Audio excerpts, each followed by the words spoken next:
Hello, welcome. I'm John. I'm a bookseller at Literati Bookstore in downtown Ann Arbor, Michigan. We're pleased to welcome Anuradha Roy in support of the Earthspinner in conversation with John Freeman. You can shop for more books at literatibookstore.com to have shipped to your home anywhere in the United States. If you live in Southeast Michigan, our doors are open to the public for in-store shopping. And you can find links to purchase the Earthspinner in the description directly below me. On YouTube, you can also find a little typewriter icon on the bottom of your screen. You can click that to subscribe to our channel to be kept up to date with all of our At Home with Literati events once they become available on our channel. This event is also brought to you as well by the great Elliott Bay Book Company in Politics and Prose. So if you're watching through their channels, I encourage you to support those stores by purchasing from the links and that are no doubt in the descriptions below me on their channels. And we'd like to take this opportunity as well to thank both stores for making this conversation possible, as well as our friends at Harper Via and HarperCollins. But most of all, we'd just like to thank you for your attendance this evening or this afternoon or very early this morning, depending on when and where in the world you may be joining us. So without further ado, I will introduce tonight's author and our moderator. Anuradha Roy is the author of An Atlas of Impossible Longing, The Folded Earth, Sleeping on Jupiter, and All the Lives We Never Lived. She is the recipient of many honors and awards, including the DSC Prize for Fiction, the Crossword Prize, and the Tata Book of the Year Award. She's been shortlisted for the International Dublin Literary Award and longlisted for the Man Booker Prize and the Man Asia Prize. Her books have been translated into more than 15 languages. Joining her in conversation, John Freeman is the editor of Freeman's A Literary Annual of New Writing, and executive editor of Literary Hub. His books include How to Read a Novelist and Dictionary of the Undoing, as well as a trilogy of anthologies about inequality, including Tales of Two Americas about inequity in the US at large, and Tales of Two Planets, which features storytellers from around the globe on the climate crisis.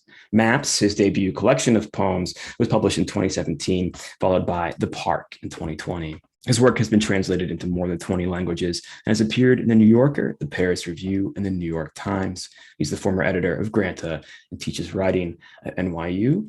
Please join me in welcoming Anuradha Roy and John Freeman into your living rooms. John, thank you for that introduction. Anuradha, hi, how are you? Oh, good, thank you. And that was a wonderful introduction, John. Thank you. It's Are you good to see coming you. from your house in the Himalayas? I am at home. This is my house in the Himalayas. You know what I can tell is I have this edition of your book, which has this exquisite, joyous picture of you on the back. I seem to recognize someone in the background of that picture. Yeah, that's one of my dogs. We have four. This one is Piku.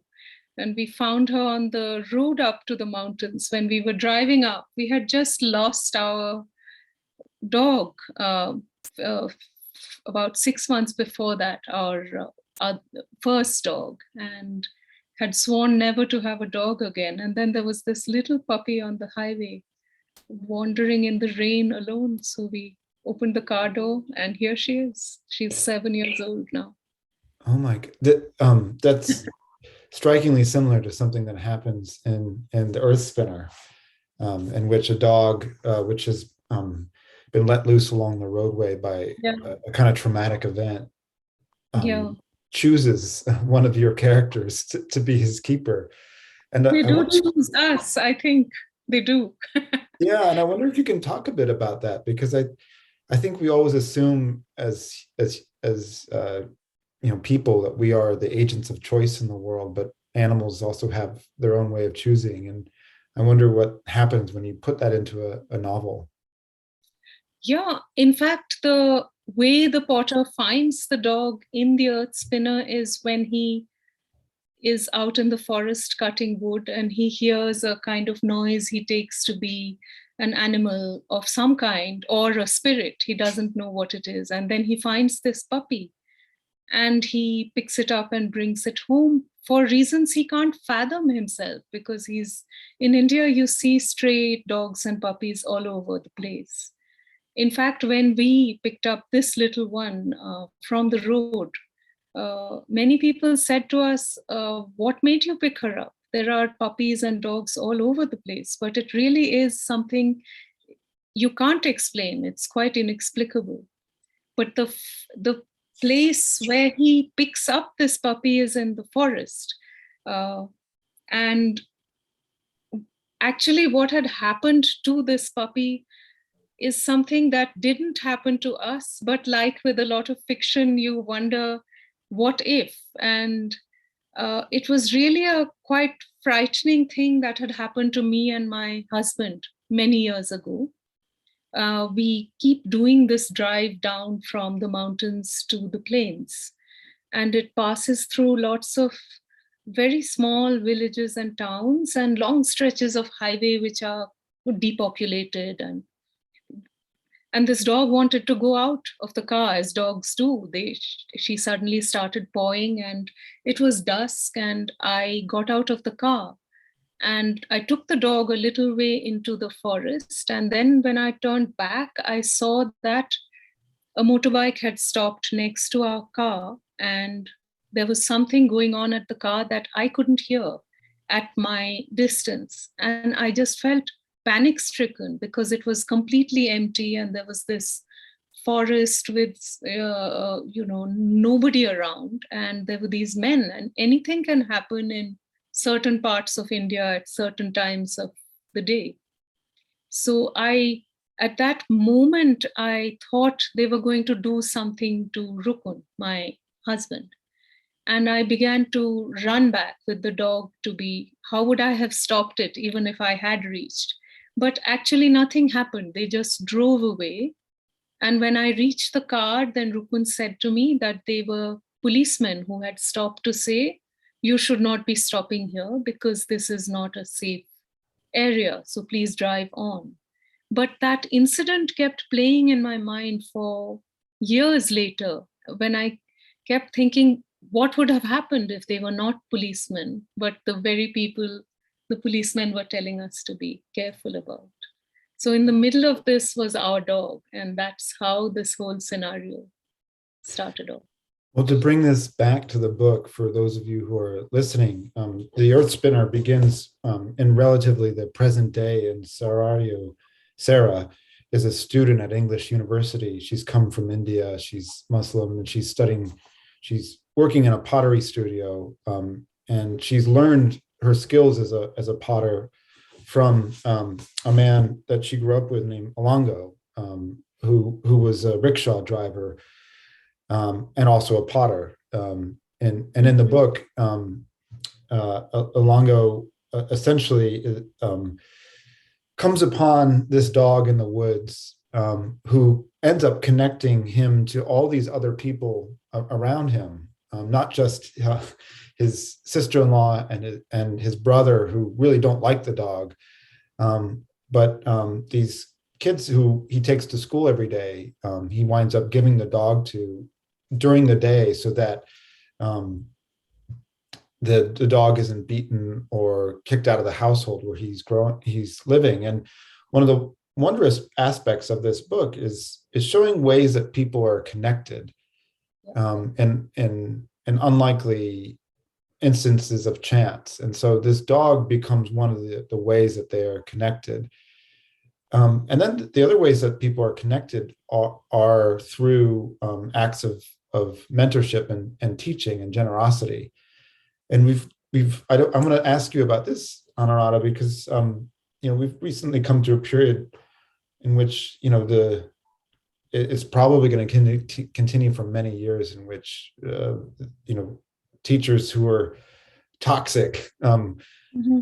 the long aftermath of those kinds of relationships will be excavated. But in this book, there's a relationship multi-layered of teaching, which is wondrous, and quite moving, in that Elango teaches the act of working with clay to this young girl, but he also teaches her something not on purpose, which is a kind of act of love and faith, because Elango has fallen in love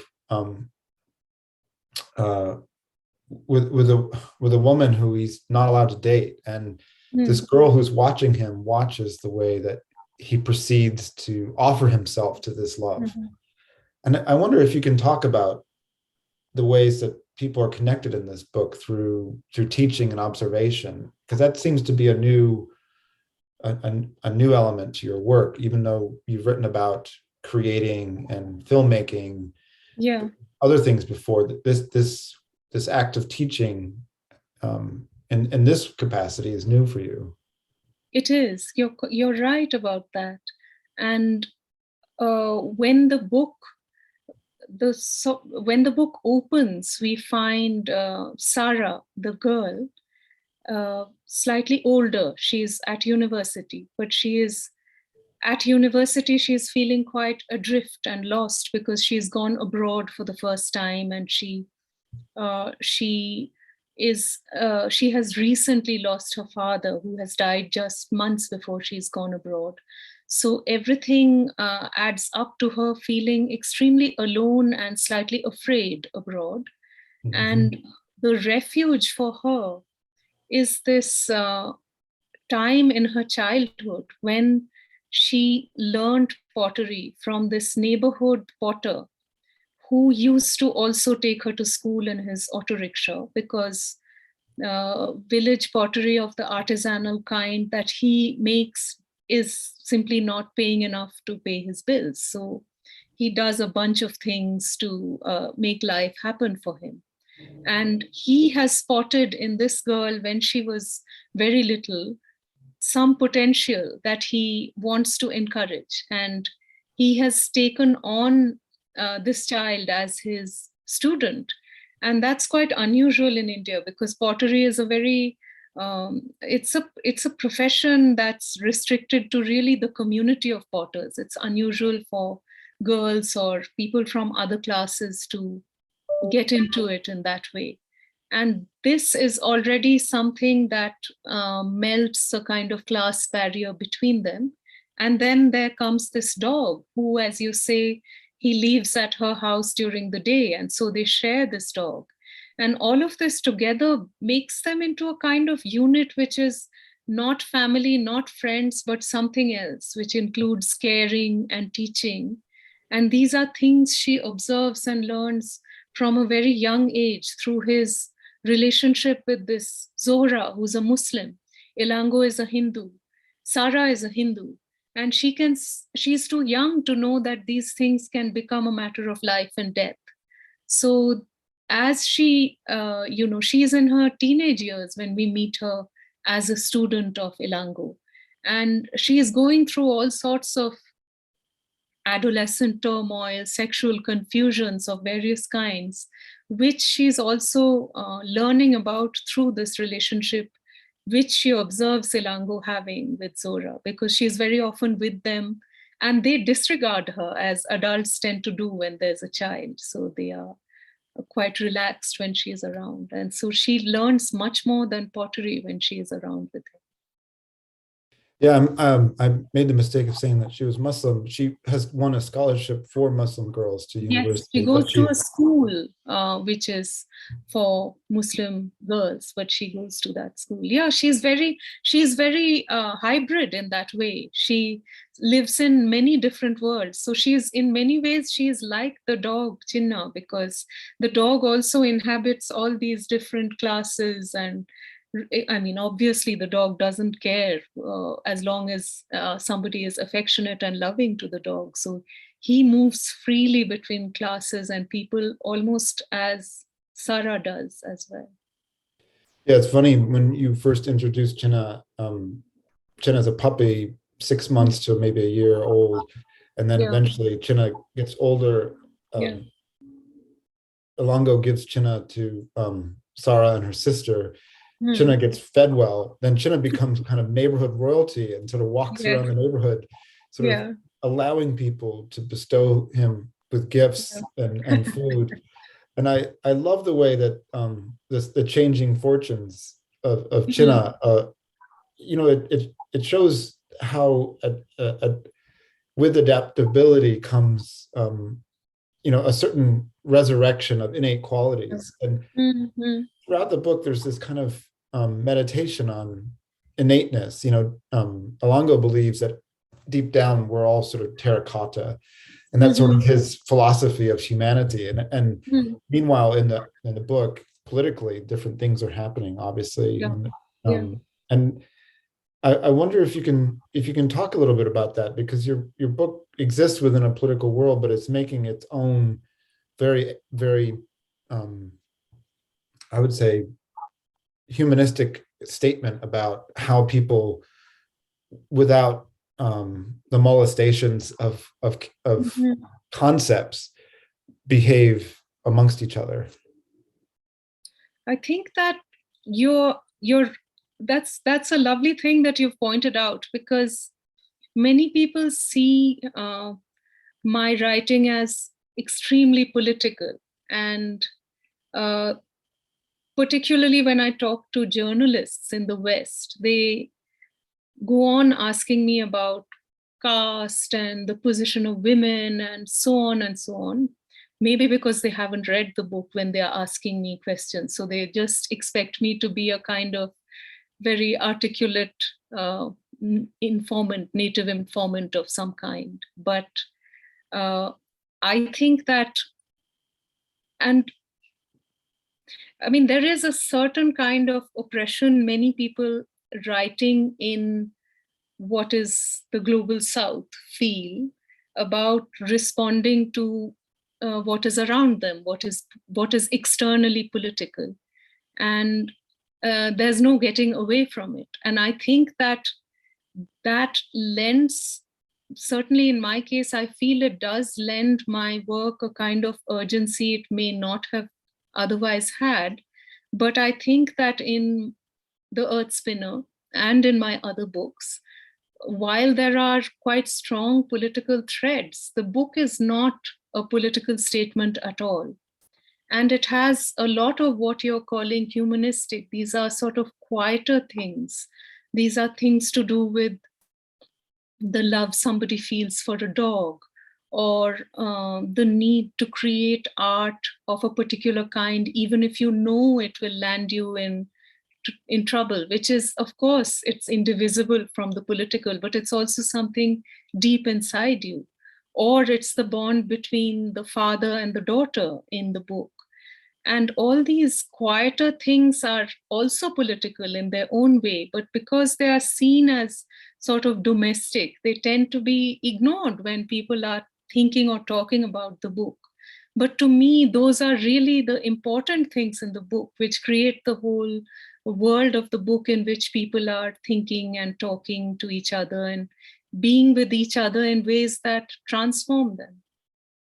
Yeah, I think the heart of the book is the mysterious affinities that we develop for people who are family, friends, nearby, classmates.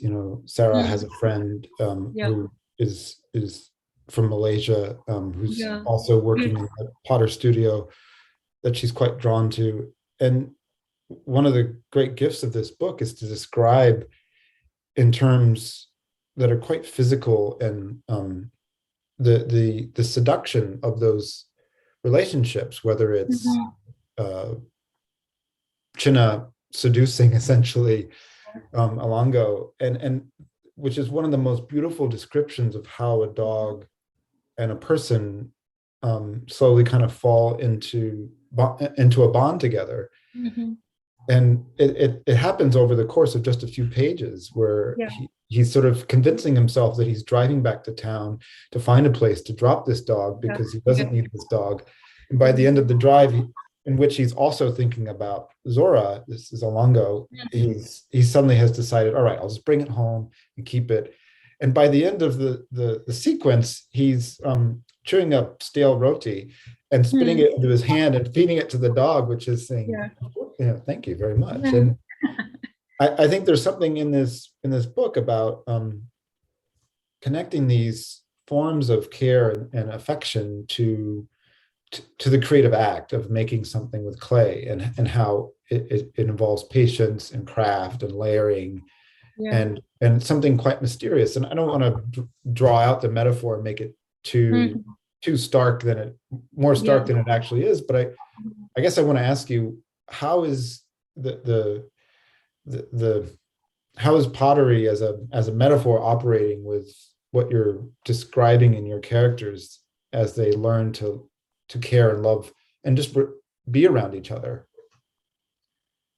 I think going back to your earlier question too about teachers and why so much of the book is about teachers, I think it's because when you start to learn pottery, if it's not something you're doing as a little hobby, but it's a big part of your life, and you are really learning like a disciple, more or less, rather than just a student, then pottery is working with clay is very, very tactile. And the teacher really does have to demonstrate many things, even by putting her or his hand on yours, or teaching you how to sit in a particular way, and almost teaching you how to breathe so that you don't screw up while you're working with the clay on the wheel, if it's on the wheel that you're working. And all of these things together build up to a kind of something that is more than just making a pot or writing a book. It becomes something that's inside you, changing the way you are in relation to other people or your material. And of course, it teaches you to learn patience and all that, which you certainly don't want to. I really hate that you have to wait so long to do anything with clay, and things go wrong all the time, and it's absolutely infuriating when it does. But all those things together do add up in some way to giving you some sort of resilience, I guess, in relation to your writing, that it does. And in relation to other people, I don't know, I've been doing it for so long. I started learning when I was Sara's age. In fact, the studio in the book is based very much on a studio I found in Cambridge, where I did a BA in English.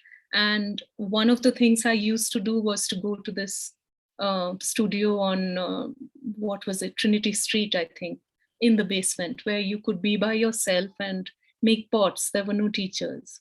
But when I came back to India, I found a teacher. And then I have a teacher in America called Jeff Deal, who's in West Virginia. And all these people together, I think I took attributes from each of them to build up this figure of Elango, who to Sara is so many things.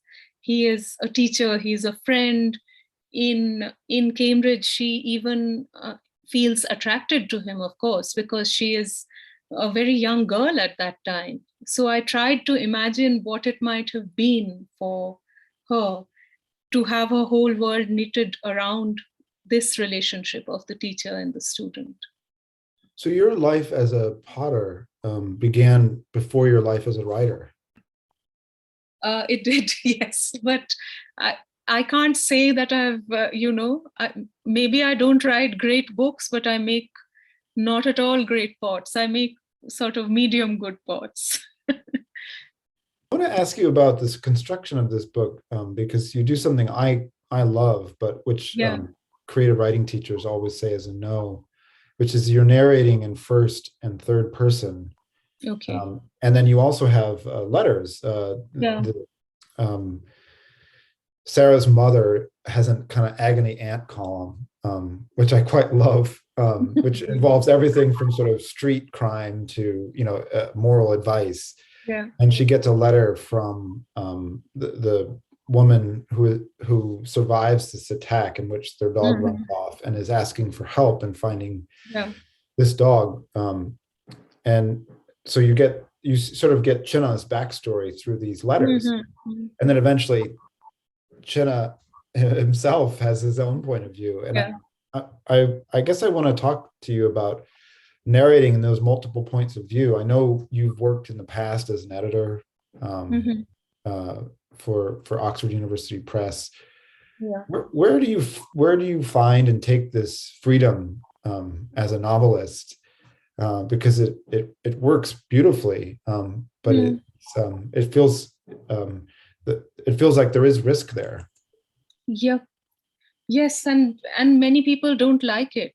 They would much prefer a straight chronological thing told in one voice, because that's simpler to understand and follow, of course. But uh, I feel when I was writing my first book, when I was writing Atlas, I had really, first of all, I had begun writing that novel without thinking I was going to write a novel. It just started with an image and a passage, and then it just started off. It took off in ways I didn't anticipate. And then I reached a certain point, and I really can't explain it, but I began to hear one of the characters start to really speak to me in his voice, saying, "This is my story, and I am going to tell it." And the whole of the third section of that book is written in his voice, because I could not hear the book in any other voice. And that's the case with the Earthspinner also, because I never want the narrative to be obfuscating for no reason, just because I wrote it badly. I do want it to be clear. At the same time, I don't think that a novel has to be easy. I think it has to be, I think you could write a straight chronological, chronicle type thing, say Walter Scott or something, but you could also refract the whole image and see it from different points of view and come up with a world which is which you are looking at by turning it round and round instead of holding it still and just looking at it in one direction. So that is the reason for taking the risk, and I'm completely aware that it might cause problems. And I throughout the sort of drafting and redrafting, I do make people read it again and again. People I trust. Rukun will read it, my husband. Christopher Mackley, who's my editor, will read it. And Miriam, my French translator. These are the three people I keep. And when they say, look, this, I just don't know what the hell is going on, then I will go back and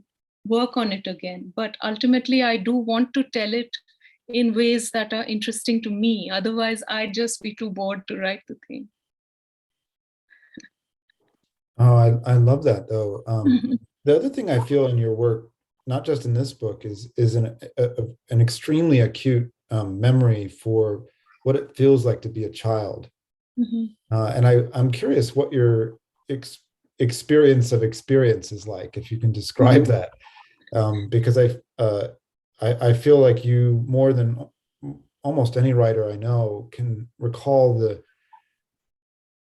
unlabeled wonders of childhood and the curiosities. It reminds me a little bit of Abdul Razak Gurna's books. And I wonder if you can maybe talk a bit about your life as a child, what things it gave you, what images and what sounds.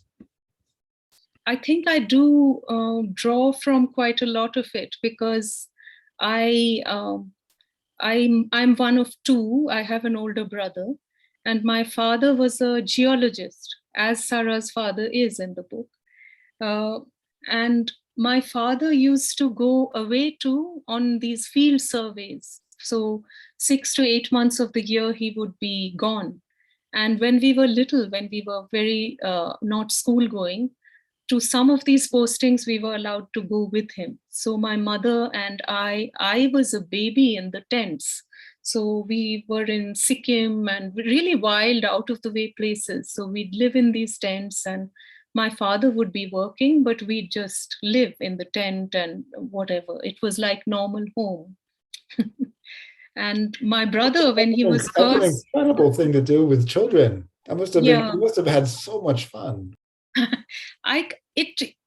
Because we didn't know any other kind of life, we just thought it was normal. So it didn't seem... Once I remember we were camping beside the Tista River in Sikkim, which was at that time a really fast flowing mountain river.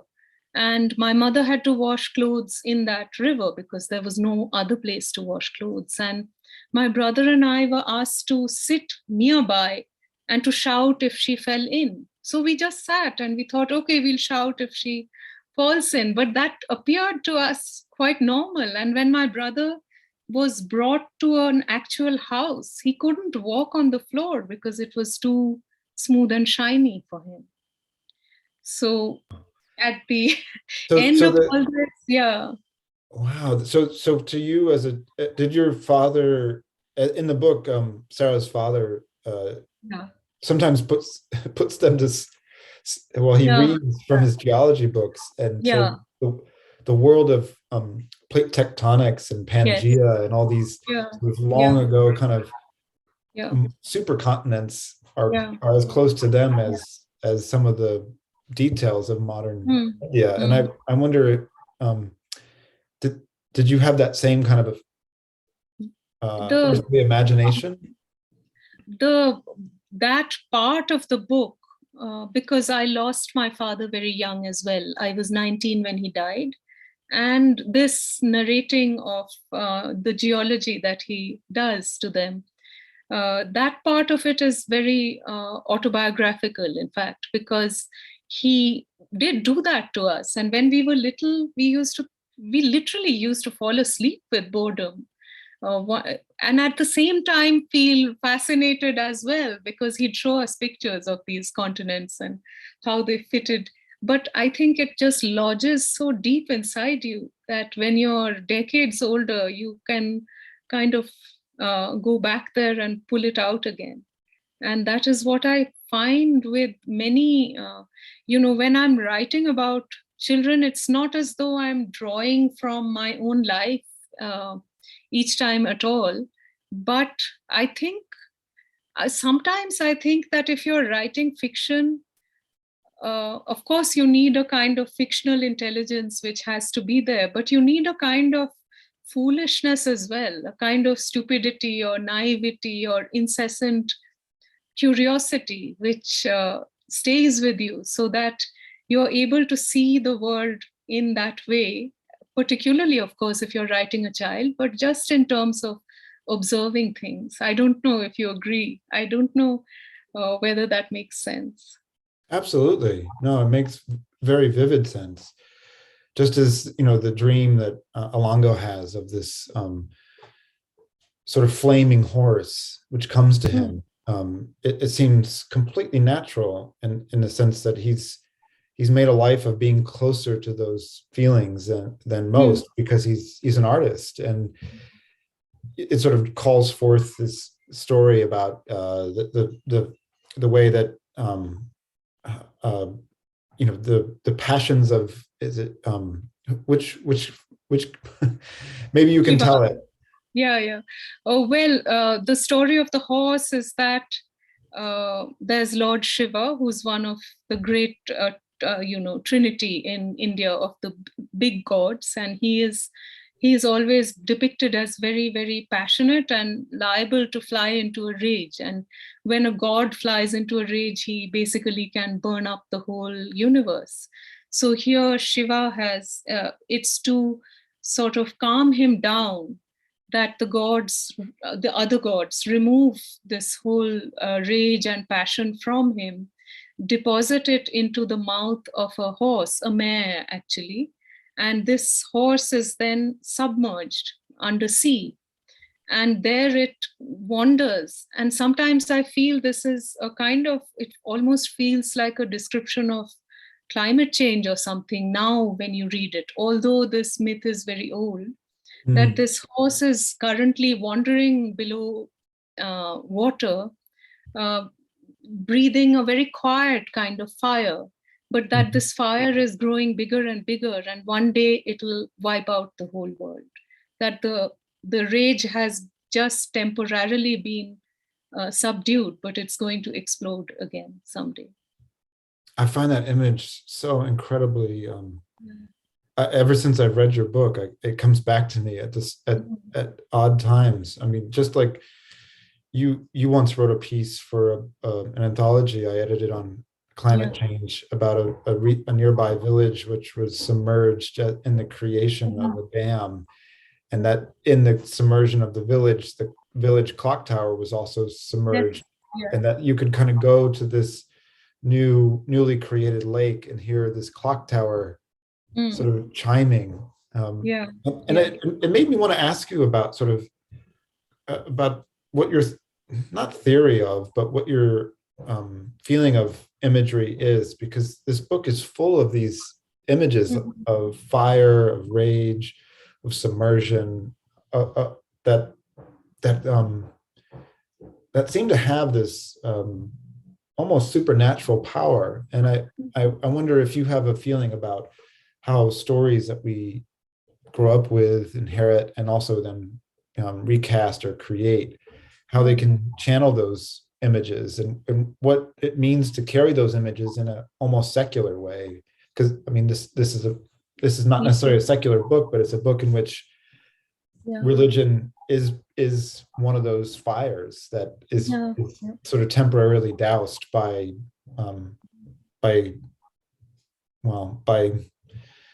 ideas of separation. Well, it's secular in the sense that the horse that Elango is building or making, not building, but it's enormous, so I think of it as building as well, is a traditional one. And actually, I once saw pictures of these horses in some sort of magazine where these horses have been made for generations in South India. And the image showed these horses, they made every year. So the old horses were sort of parked somewhere way out, one after the other. So you had this row of clay horses, just somewhat, and I love ruins and so on. So there were all these clay horses falling to pieces, basically. And yet they looked so powerful with these big eyes, and they had been built beautifully. So you felt as if they were something eternal rather than just a clay horse made by a potter. And I kept wanting to, this was the image that drew me to do this book. And it really goes back to such ancient feelings, many of which I don't possess because I'm not religious. And thinking of Elango as somebody who, Elango is not religious, but he understands the kind of primitive power of this image of the horse. And he makes it secular by introducing to it the calligraphy in Persian that his father-in-law, or grandfather-in-law to be, is a calligrapher, and he makes him carve it onto the horse. So he, in ways that he can't comprehend because he's just thinking of it as art, he has converted something which is deeply sacred to people into something secular. And this is why he is unable to comprehend too why it should lead to all the violence that follows. But it does, because it's a kind of moment when two different kinds of images are actually clashing. The religious idea of this sculpture and the completely secular idea of a beautiful and meaningful piece of art. Yeah, I've in that section of the book, I thought I thought a lot about going to the I think it's Hagia Sophia in Istanbul. And you go inside, and the church is the mosque has been a church, a Coptic church, and many other things. And inside on the ceiling, in calligraphy, are the names of all the prophets in Arabic, including Jesus Christ. And so it's this incredible, powerful kind of combination of East and West in Turkey in images, some of which are well, not images, in artistic forms. Have you seen the church and mosque in Cordoba in Spain? No. Which is exactly the same thing, because it's a mosque that became a church. And when you go into it, it's really extremely strange to see an altar on one side of this very Islamic, and there are many such examples in India of of medieval monuments, which are, say, Islamic monuments, but which contain a lot of sculpture which is Hindu, because these two religions coexisted peacefully for very long. And, or maybe the temples were taken over by someone who came in and built a mosque over it. But there's this coexistence, and which can have the seeds of violence and disagreement in it as well, as in Turkey or in Cordoba, which made me think of this horse in Elango's life, which would combine both, but would also mean violently different things to different people. Yes, I should say, for those who are listening, if you haven't read the book, that Zora's father is a calligrapher, and Elango makes this horse for her as an act of love, and it ends up getting the two of them banished. They have to flee for their lives, and it sort of sets off the future of the rest of the book. And you know, I don't want to give more of it away than that, but it's deeply sad, because as all the buildup to this is incredibly romantic and loving, and Sarah's watching this with acute care and participation, and then things go very, very wrong after after it's been completed. I guess I'm curious if you can talk a little bit more about the sort of power too that animals have over us. We're talking about art and and relics and ruins, but I've recently been very close to horses, and there's something very strange about, you come up to them and it feels like there's a very primordial connection, like with dogs. Horses and humans, I think, evolved simultaneously, and we have no language necessarily with which to speak to them, other than kind of non-verbal cues or sounds. And do horses not understand? I mean, dogs do understand quite a lot of words, I think, but do horses understand as well? Maybe they don't understand someone with an accent from California. But I wonder if we are entering this very late stage of our evolution on the planet, in which our own ability to stay here is being put into question by the way that we've lived and evolved and formed societies, and burnt carbon or burnt things and put carbon into the atmosphere. It feels very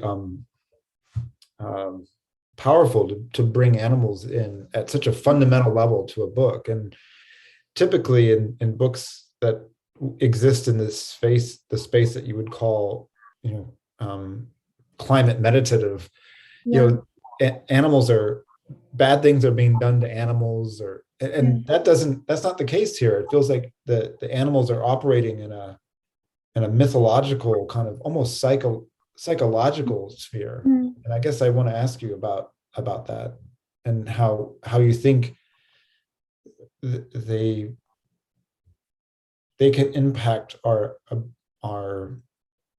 dream space, if you will. I really, that's a lovely way to describe it. But I did think of Chinna, the dog. He is a very idealized street dog. In India, we have a lot of stray dogs who can have very hard lives, because they face quite a lot of violence. It's a brutal life for them. But there are dogs like Chinna who I've encountered also, who are the kind of, the benign spirits of a particular stretch of street or a particular little square where everybody knows them as people do Chinna in the book. And everyone has a different name for the dog because a stray dog goes everywhere and people imagine that they have this connection with the dog. They don't know that 15 other people have, and he's going to them as well in exactly the same way. And I had read I don't know if you've read Ackerley's book, My Dog Tulip, where it's a lovely, lovely book on his dog. And he talks about the promiscuity of Tulip, that he thinks that Tulip is his alone and will never love anybody else. And in fact, a dog can, I think that a dog can be completely promiscuous and yet love every single person in the ambit of his or her promiscuity with equal passion and depth.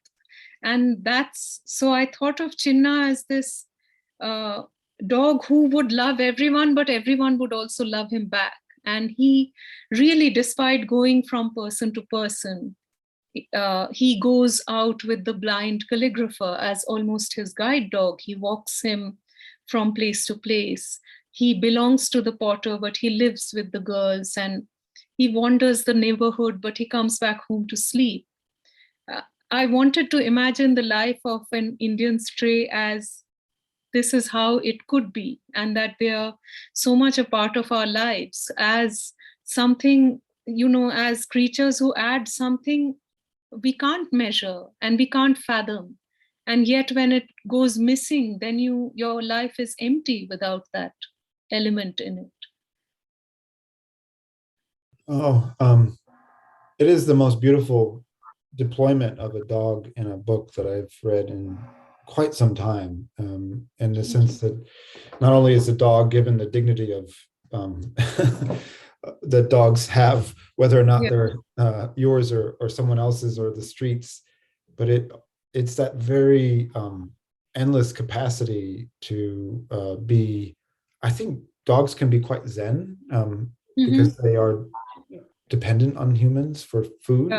And so they live very much in the moment. Also, they don't have the same kind of memory that we do. And I adore this book for the way that it, all the things we've described, but the way that Chinna really is the center of the book. I'm glad you think so. Yeah. And it's the way that everyone is connected. Yeah. I experience life, at least here where I am in Wimbledon, that way. It's usually people connected to me through dogs rather than the other way around. Yeah. And so it's so wonderful to find a book that way, that I think quite a few people also live this way. And it's I think one of the biggest challenges in the next 50 years or so is how we will write ourselves somewhat more into the margins as humans in books. It doesn't mean we have to be displaced by animals, but make a little bit more room for them. And the Earthspinner does that in the most profound way. So I salute you. And I think we should probably sign off because we're at about 45 minutes, but it's been such a pleasure to talk to you from afar. Wonderful. Thank you so much. And I think the book really found its perfect reader in you. Thank you. Yeah, this is the UK edition, but it is still just as lovely. It's beautiful. That cover design is by a Colombian designer called Monica Reyes, and she actually made that horse. I mean, she actually made it out of clay. That's beautiful. Because I sent her photographs of the traditional Indian horse and she didn't want to use those. So she made this and then created the cover. So that is gorgeous. Yeah. But the American cover is extremely striking as well. Yes, it is. It has a kind of very ancient it reminds me of those Greek, armors for horses, or maybe not Greek, just, when people went into battle and the horse too wore a metal kind of thing on his face. It's a little bit like that. It's like a war. There's it's like a war horse in a way. Yeah. Well, Anuradha Roy, John Freeman, thank you so much for joining us on At Home with Literati. And thanks to our other bookstore partners today, Elliott Bay Book Company and Politics and Prose. You can purchase copies of the Earthspinner from Literati or from Elliott Bay or from Politics and Prose in the description directly below me, one of the links down there. Hope to have you both in the store. I'm sure I'm also speaking for Elliott Bay and Politics and Prose when I say that, but thank you both so much for joining us. And to all of our viewers, thank you so much as well. We look forward to seeing you at the next event. Take care. All have a great day and evening. Thank you. Thank you.